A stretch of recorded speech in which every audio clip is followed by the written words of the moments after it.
right, what's going on, everybody? KB Card Stacks here.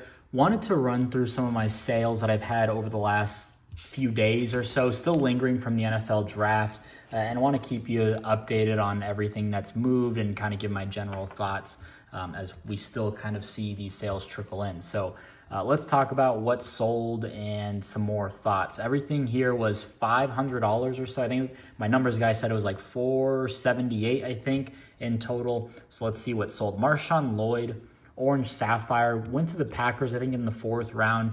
One of my favorite running backs in the draft class, but he does fumble a lot.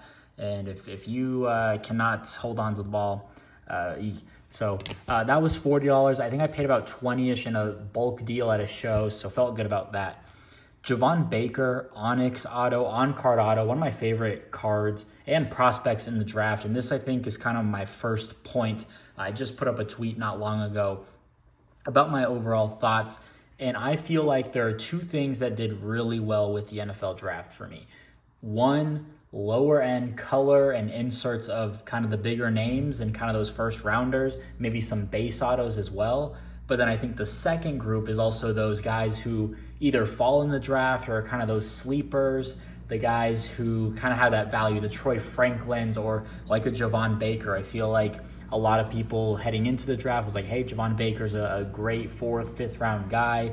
You know, if this were any other wide receiver class, he would be, you know, maybe mid-second, late second. So great value getting him with New England. I do like Javon Baker a lot. I don't like him in New England. I think that's going to cause a lot of issues just with that offense, and there's just not a lot of hope for him, I guess. But Javon Baker, I think when the dust settles on the draft analysis and everything, fans can get really hyped up about him and be like, hey, this is a great player in the 4th or 5th round. I don't know where he went, or I don't remember what round he was selected in, but I feel like those types of guys did really well. I think it just adds to the excitement as a fan where it's like, man, we got a really good steal here in the draft. So again, the low-end color inserts of the bigger names, first rounds, maybe base autos, and then guys like this or like a Troy Franklin, Kamani Vidal, those sleeper guys were like, hey, this guy's got a lot of upside. So that's kind of my thought there.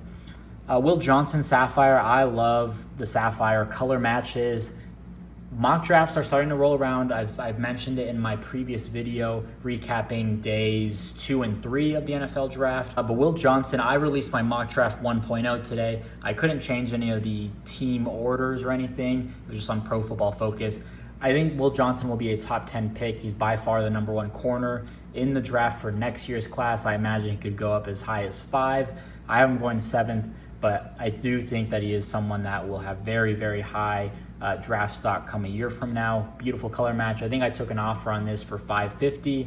I might have probably paid $3 or $4 on it. Who knows? But I'm in a mood to sell. I added best offer to all of my items. If it's a fair offer, if it's not my 50% threshold, and it's your first offer, like I'm probably gonna start accepting a lot more offers. So just my thought there. Bronny James, so I mentioned best offer. I added my best offer to all my items, and I was getting $4 or $5 offers on this, just declining them. It's Bronny James. I think it'll sell. He's got the name, everything. I'm not in a rush. Sold at full for $8, so I was happy about that. Dylan Jones, I think this sold at full, or maybe I took an offer. I got it on Twitter for $8. He's a late first-round guy. I haven't seen anything surrounding his name in terms of his draft capital and everything. I'm kind of losing touch with basketball in the mock draft. I kind of am just wanting my Alexander Sarr and a few other of those guys. The rest I couldn't care. But I got this for $8. I think this sold for $15 or $12. Just moving on. Resa Sh, I got this at a show for $10, and I've made my money back pretty quickly on that lot. So probably into this for nothing. I took an offer on this just with comps and my thought process. I have two thoughts when I receive an offer. One, would I pay this price for the card? No, probably not. And 2, if I ran this card at auctions, would I get this offer? No. Okay, I'm gonna accept the offer. So I think that was like $30-ish shipped. Juju Watkins, Green Shimmer. I got this in a 2-card lot. I bought a Donovan Clingan Blue Inception Auto. Sold that the week of the national championship game for like $100, maybe $110.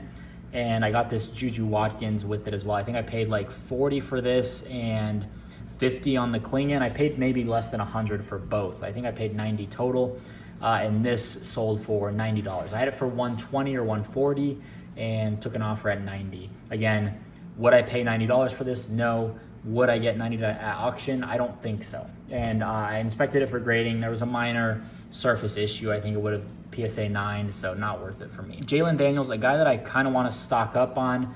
Refractor out. I think I bought this in my Discord. Link is down below if you want to join it. It is 100% free.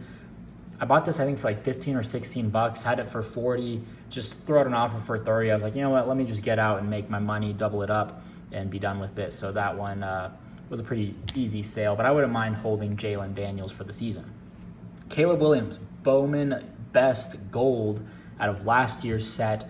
This one, definitely, I learned a lesson. I bought this card maybe preseason with a Cade Klubnik base auto for $150. Base autos at the time were doing about 50. I thought this was about like 120 to 150. I thought, you know, hey, I'll be able to flip these pretty easily, make a quick $20 to $50 and move on.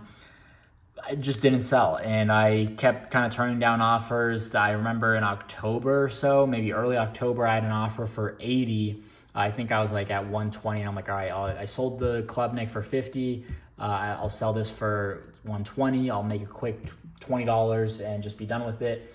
And he was insistent on 80, and I was like, no, number one pick. I don't think USC had quite the downfall yet. I think they were kind of surging at that point. So I'm like, that at the time I just wasn't going to accept it. It was to me a low offer, and I just wasn't going to move it. So now finally I was just like, I'm just going to keep dropping the price. I had a ton of watchers on it. I did try to get this graded. I sent it to DT Sports Cards, and they did say that a corner would have an 8. I did have very good photos on it, and I think that honestly probably held it back from selling as fast as it could have, just because people saw, hey, this thing's got a slight corner issue. It's not going to grade a 9 or a 10, whatever the case may be. Caleb Williams Gold, I think that sold for 80. So I'm definitely losing money on that deal, probably about 20, 30.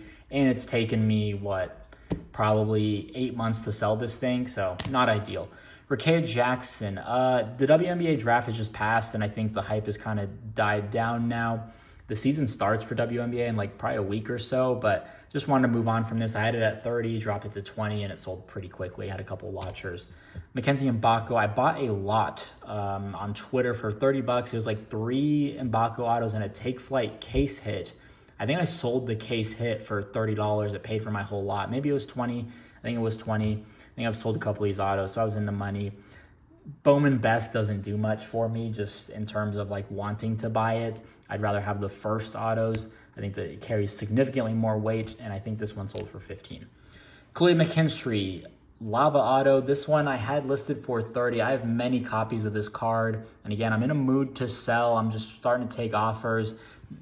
Anyone who sends an offer through the make offer button, I hate when people message me and they're like, hey, what's your best price, or all of that nonsense. Just use the make offer button.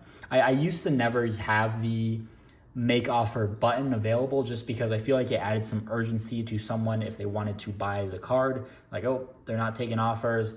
I don't want to miss out on this card. I need to buy it now. I feel like with best offer, you kind of negotiate against yourself. I'm oh, he's willing to take less than his ask price, right? So it is what it is. But this one I sent an offer for 25, and this was a couple hours ago. I had 96 items with watchers on it that I could send offers to. I think I have 340 items on my store. So I just started, going down the list and sending offers out. This one sold for 29 shipped. I'm fine. I have so much Kool-Aid and a lot of higher end Kool-Aid. I'm fine getting rid of that. And then just some Sapphires here. Malik Neighbors. This one I think was $8. I was buying them probably at about 6 to 8. I listed them at 15. I don't think I sold. I sold maybe one in the pre-draft process. I don't love him going to New York, similar to New England. I just think that's kind of a death sentence with just the offense and everything going on. We'll see. Not someone that I would continue to buy into. He was always very pricey, so just happy to move on. Cooper DeJean, Eagles. So I think that could be another play. The Eagle, he fell, to pick 40 or so with the Eagles. I think, people are a little bit more hyped, oh, they got tremendous value. What a steal, right? I don't know what his, he's not a corner. He's not a safety. What is he? So that's kind of my concern for him. Good for Philly if they think they found a gem, though. I think this sold for $8, so not bad there. And then Tank Bigsby, I'm curious how much I paid for this. I sent an offer, I think, for $12, had it listed for $15. I have plenty of autos of his, so I was fine just getting rid of it and being done with it. Who knows what happens as well. To me, he's a handcuff for ETN, but I know they've got Dearness Johnson, and I don't know if they drafted someone. I'll have to pull it up, but I'm still a Tank Bigsby believer. So yeah, I think $478 in sales, still trickling in, still some NFL. I mean, this was almost more basketball on some of this, but yeah, good stretch of basketball right there. But pretty solid amount of sales. I know I don't usually recap sales as much as I used to about a year ago when I first started, really going into videos and uploading daily. But just because of the pre-draft process, I talk about Bowman University and the opportunity, right? You've got the draft. Now we've got mini camp, all the hype, preseason, and then the actual season until real products start to come out. I feel like it's just, I should probably report it and talk about the sales and how everything did and my thoughts. So that's everything. If you enjoyed it, drop a like, leave a comment, subscribe, and we'll see you in the next video. Peace.